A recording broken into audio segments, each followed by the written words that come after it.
Hey guys, we are Empire Dachshunds. I'm James. And I'm Rachel. We're here to talk to you about 28 Weeks Later. Not 28 Days Later, the sequel.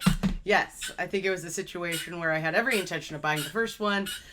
By buying the second one to remind myself to buy the first one, then I just never did. So, you know. I did see this movie in theaters. I saw it the last week of its theatrical release that I was aware of. It had one of the times where it's like one showing a day, and I was the only person in the theaters, and that was a whole thing. Obviously, I went and saw it because I liked 28 Days Later so much.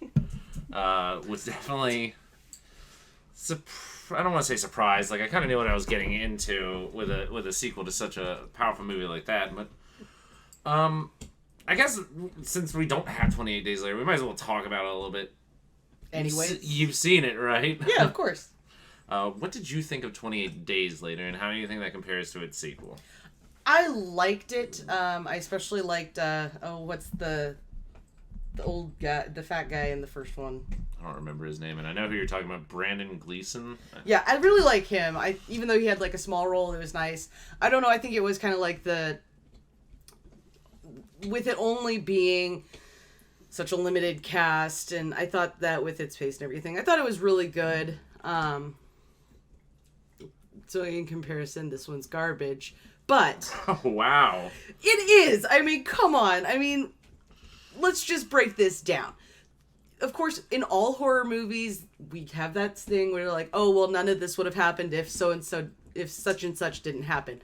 Okay. Well, given our current situation right now with COVID, the best plan of action, instead of gathering everybody and putting them all in one spot, probably would have been better just to leave them in their rooms and lock them in there, separated, so that when somebody does get infected, it doesn't spread. So, you take that into consideration, that a lot of it could have been prevented really easily. See, I've got to disagree with you. I don't think 28 Weeks Later is by any stretch a bad movie. I think it's actually a fairly good movie. I think its issue is it has to be compared to the movie that precedes it, and 28 Days Later was like a really well thought out movie. It's funny to think now we're in like season 795 of The Walking Dead, which has the exact plot line that 28 Days Later managed to get across in 90 minutes, 2 hours. And they've taken all these seasons to just do it over and over and over and over again. Man's the bad guy. Man's the bad guy. And it's like 28 Days Later made that very succinctly clear very early, very fast. It does not take this rambling, incoherent structure to get to that point. That's been the point of pretty much every zombie film since zombie films came into the popular medium with Night of the Living Dead. Of course, that raises a second set of questions, but we'll get to that. 28 Weeks Later is just a lesser than movie. Like, its direction's not as good because Danny Boyle's not the one directing it. Its acting is good. They have plenty of good actors in it, but they're given a lot less to do, since they have to basically, if in a sequel you have to operate on a grander scale than you usually do on your first movie. Yeah. I mean, no one wants to see 28 Days Later again. Even though I would say probably the best part of the whole film is the very beginning when Robert Carlyle's character is escaping from the house. Yeah. That's the part of the movie that most echoes the first film. The rest of it's like at times a military drama. I must be an homage to Wreck in that one scene where they're in the subway tunnel and they're going through with the night vision scope and the rifle. Oh, I saw that movie when I was hungover. Bad movie to see when you're hungover, I'll tell you that. Woo! I think, and even the soundtrack to this movie, like 28 Days Later actually has one of my favorite soundtracks to a film. John Murphy does a great job with that, but most of what this movie accomplishes, from a soundtrack perspective, just having John Murphy play in the house in a heartbeat with a bunch of different variations of the same theme over and over again. The song. It's like the big one that plays constant. Yeah, like the one at the end. Yeah. Yeah. I like it. It's a good sound. Yeah, but, then have him do it over and over again rather than it's just the one scene in the first one when Jim is going through the house, killing the military guys and letting the infected loose while he tries to rescue the girls. Yeah. There's always that issue of escalation, I think, with sequels. Like, how much do you have to escalate to make it worth your time to make it a sequel? Yeah. Especially on something like this, because how many variations of a zombie movie can you really make at this point? I mean, it's usually just differences in tone and settings now. Well, I guess from what I read, a couple of the ideas that they had kicked around before coming to 28 weeks later was like 29 days later, and it was like could potentially have been about getting the Queen out of London or England or stuff like that. But I guess those were all kind of thrown away because they wanted to extend it out, see how like society has been and something like that. That's how they landed on this one instead of like an idea of actually just having it in the same time, just different story.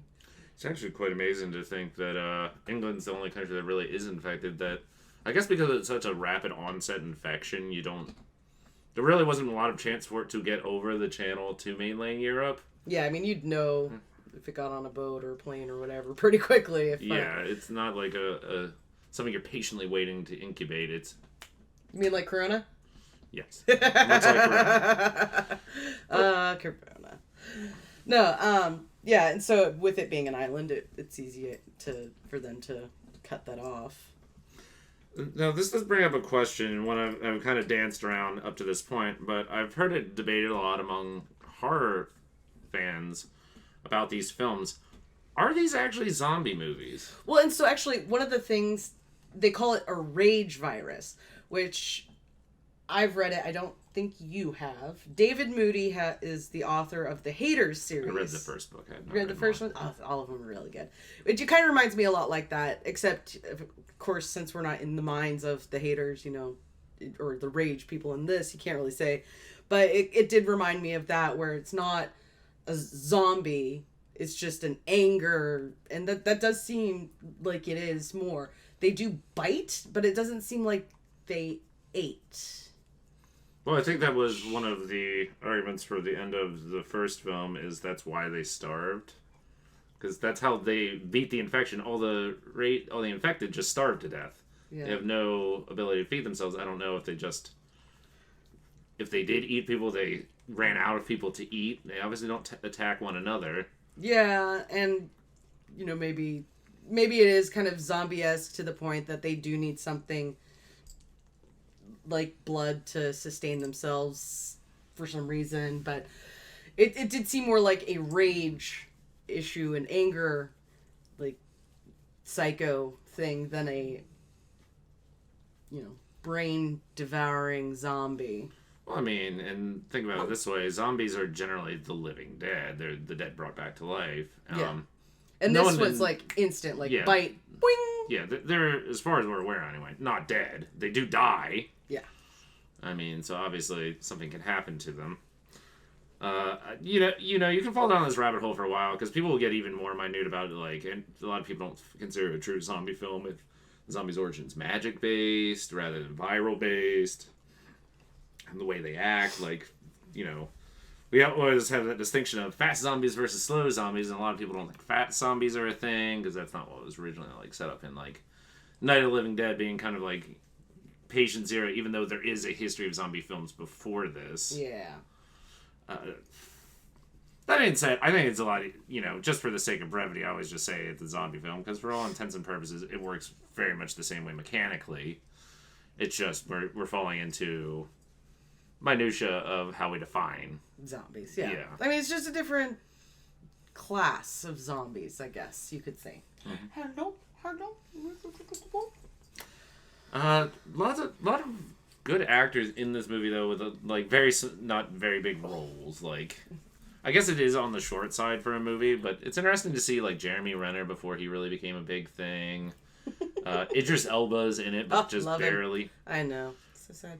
That one guy that I really, really like and can never remember his name. Walter. No, Harris. What is it? Harold.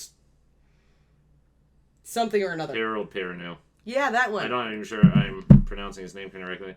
Who would take home this movie's Stanley Tucci Award for great actor you never realize is in stuff. But he's been in a lot of stuff you probably liked. Yeah. I mean, I know him. I always think of him from Lost, of all the things in the world. Even though he's not in Lost all that much, he's like in the first season, and then bits and pieces of a later season. Mercutio from Romeo and Juliet. He's my favorite Mercutio ever. And actually, when we did Romeo and Juliet in high school, I did kind of base my performance of Mercutio off of him.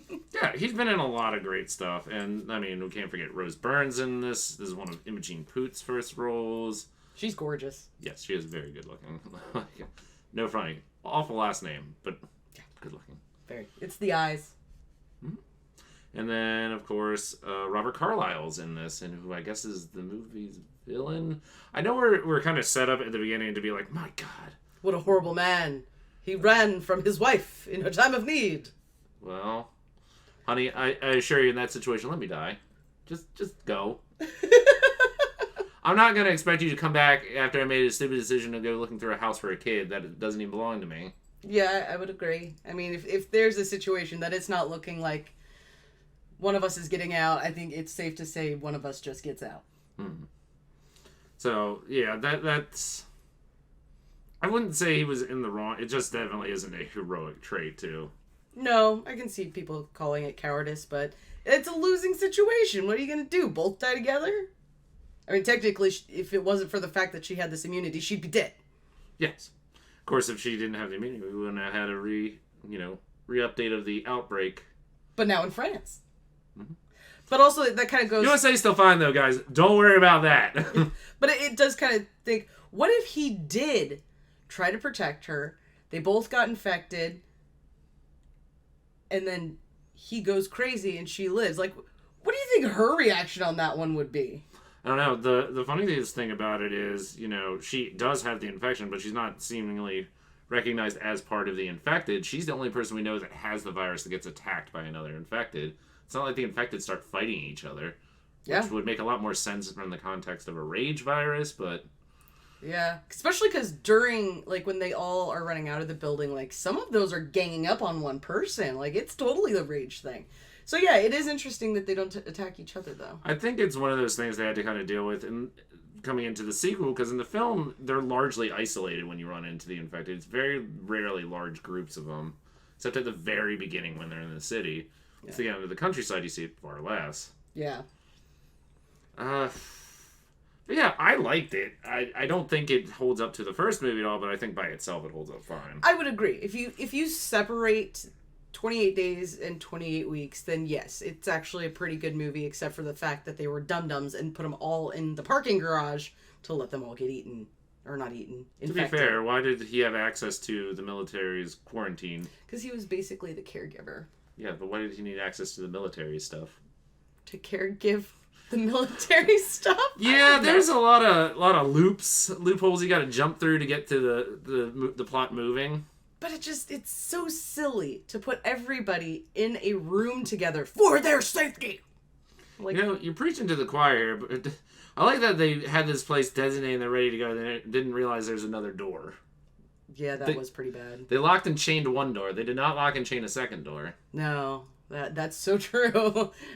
You'd think that they'd have, because they had a Code Red plan, that they'd have a Code Red plan for the living that did not involve them putting them all in a garage. It begs a lot of questions, because don't forget, do you remember what the population of the city was at that time? Oh, God, I can't remember. They said it at the beginning of the 15,000. Yeah. They got 15,000 people in one floor of a parking garage. Yeah, that didn't make sense. That doesn't make sense. Maybe they were including the military in there? I don't know. The military... Which was the U.S. military, mind you. Well, as I pointed out to when we were watching the movie, obviously the English military doesn't exist anymore. They're all wiped out when the island was basically wiped out. Yeah, but why the U.S.? I mean, there's so many other countries closer by. Why does the U.S. have to just, be the one? Because we are for the largest part of NATO, and that was the NATO forces. I guess that makes sense. It's just hilarious to think. But, because, this movie wasn't made by, this was Hollywood. This was Hollywood. Yeah. This was not Britain's version of Hollywood. So. Yes, and I looked up the director recently. He hasn't really done anything besides this. Yeah, apparently, this director, the original director from the first one. Danny Boyle? Yeah, he couldn't do this one because he was working on Sunshine. He's garbage. Which I haven't... I don't remember seeing it, but I know the premise. It's like so many Danny Boyle movies. It's so good to look at it, but it just falls apart. He's a very every other movie kind of director for me. Like, I like every other movie he directs, because, like, he's directed 28 Days Later, he did Train Spotting, he did Yesterday recently, but then he's done, like, Sunshine, and I don't much care about it. A lot of people do. Slumdog Millionaire was one of his. Oh, my mom loved that movie. Meh, I could take it or leave it. It's one of those movies I liked when I initially saw it, and seeing it again, I was like, yeah, this kind of falls apart during any subsequent watching of it. But yeah, I mean, like I said, he's in every other director for me. Like, he'll do something good, and then he'll do something I dislike.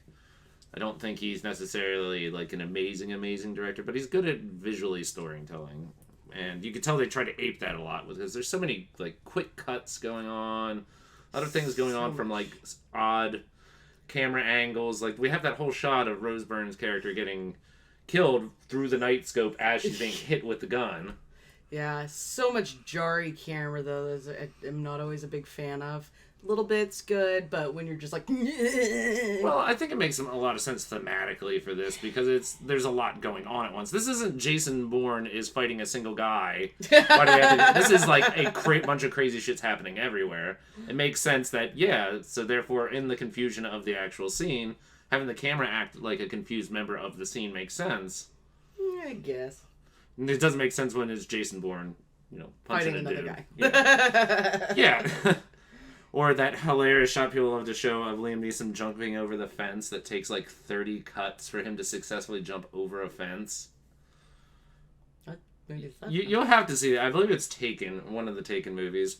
But yeah, essentially it's just way too many cuts for something that you could really just have a static shot of. Yeah. Like, it doesn't make a person hopping a fence feel any more dynamic to constantly jump around him to show, unless we're just...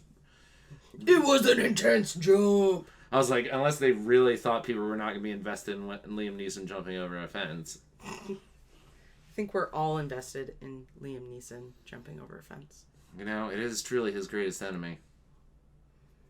So, alright, guys. That was 28 weeks later. Hope you enjoyed it. Please do give us a follow, and of course you can check me out streaming on twitch.tv/streamsquad. And comment down below what you thought of 28 Weeks Later. And follow these good, adorable little babies on Instagram at Empire of Dachshunds. Alright, guys. Till next time. Have a good one.